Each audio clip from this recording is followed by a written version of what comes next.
Hello Malegaon, ये है आपकी आवाज। ना अर्थासाठी ना स्वार्थासाठी, आमचे मन फक्त बाप्पांसाठी।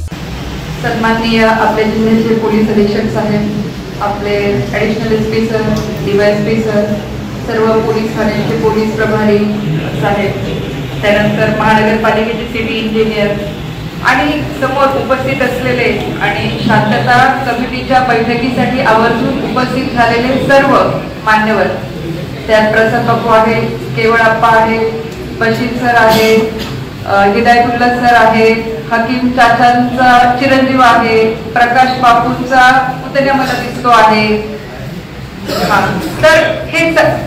तर हे सगळे चेहरे पाहिल्यानंतर या हॉल मधला एक छोटा किस्सा आठवल्याशिवाय पुढे जाता येणार नाही।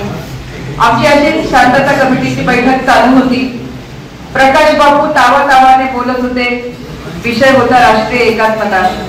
आणि मला माहिती आहे की मालेगावचा जो इतिहास आहे, मालेगावची जी परंपरा आहे, बघा मालेगावचा गणेशोत्सव हा गणेशोत्सव नसतो, हा असतो राष्ट्रीय एकात्मतेचा उत्सव।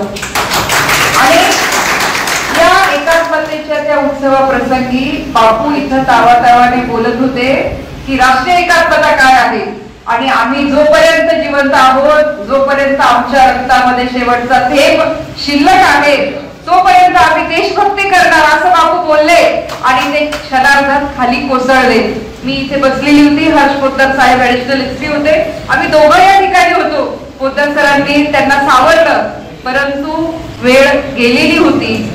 आम्ही त्यांना आयसीयूत नेलं। दिवसभर दोन्ही आम्ही असं वाट बघत होतो की बापूंच्या शरीरात पुन्हा प्राण परत येतील, पण बापूंच्या त्या शेवटच्या वाक्याबरोबर की रक्ताच्या शेवटचा थेंब असेल तोपर्यंत आमची देशभक्ती संपणार नाही, ह्या शब्दाबरोबर त्यांचे प्राण विझलेले होते।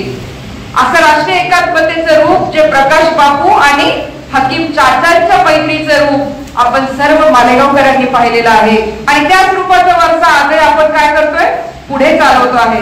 त्यामुळे ही काही वेगळी मीटिंग आहे असं मला वाटत नाही, की तीच एकात्मतेची मीटिंग आहे आणि आपण सगळेजण एक विचाराने, एक दिलाने आणि राष्ट्रीय ऐक्याच्या भावनेने की जो वसा आपल्याला आदरणीय लोकमान्य टिळकांनी दिलेला आहे, त्याचं खरं गणेशोत्सव रूप जर आपल्याला कुठे पाहायला मिळालं असेल। आता मालेगावच्या पोस्टिंग नंतर मी मुंबई, पुणे, जळगाव, ठाणे सगळीकडे जाऊन आली आणि इथलं जे विकसित झालेलं एकात्मतेचं रूप मी पाहिलं। हे रूप मी माझ्या हृदयामध्ये आयुष्यभर अजरामर करून ठेवलेलं आहे आणि ते कधीही न पुसता येण्यासारखं आहे। तर इतक्या सुंदर अशा या एकात्मतेच्या शहरामध्ये आपण पुन्हा एकदा नव्याने हा चांगल्या प्रकारे गणेशोत्सव पार पाडू।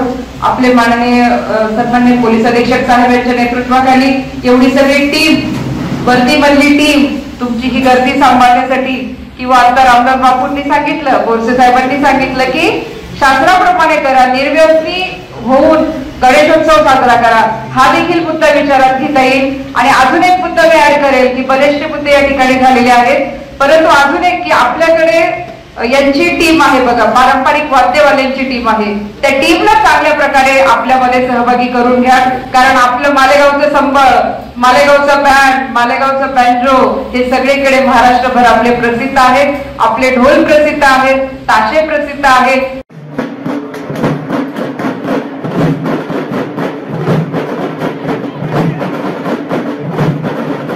तर यांचा सुद्धा वापर आपण डीजेच्या सोबत किंवा पारंपरिक वाद्याला आधी प्राधान्य अशा पद्धतीने आपण देऊया।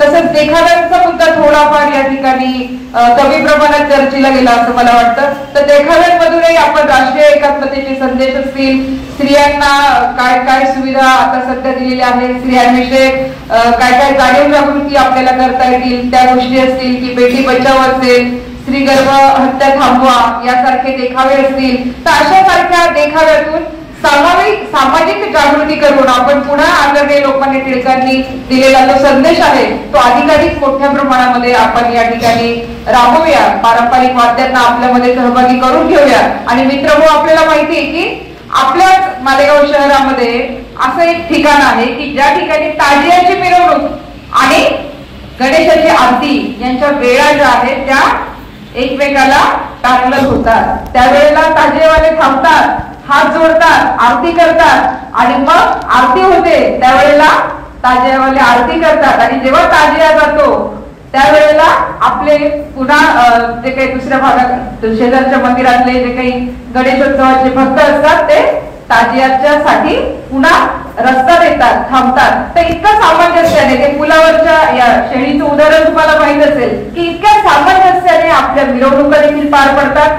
त्याच सामंजस्याने आपण यंदाही त्याच उत्साहाने त्याच चैतन्याने बाप्पाला या ठिकाणी विसर्जन असेल किंवा सर्व जे काही 10 दिवसाचं यथासांग जे काही आपल्या ऍक्टिव्हिटीज असतील ह्या आपण अतिशय शांततेने करणार आणि शेवटचा क्षण गोड व्हावा म्हणून जो काही ताजियाचा ऐतिहासिक मोमेंट आपण त्या ठिकाणी बघत असतो ते देखील त्याच वेळेला आपण साजरा करत असतो.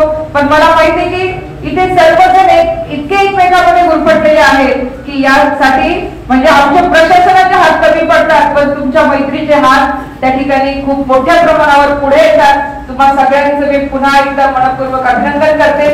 पुढच्या या आपल्या सगळ्या 10 दिवसाच्या कार्यक्रमाला शुभेच्छा देते आणि थांबते. जय हिंद, जय महाराष्ट्र. ना अर्थासाठी ना स्वार्थासाठी आमचे मन फक्त बाप्पांसाठी. हेलो मालेगांव, ये है आपकी आवाज.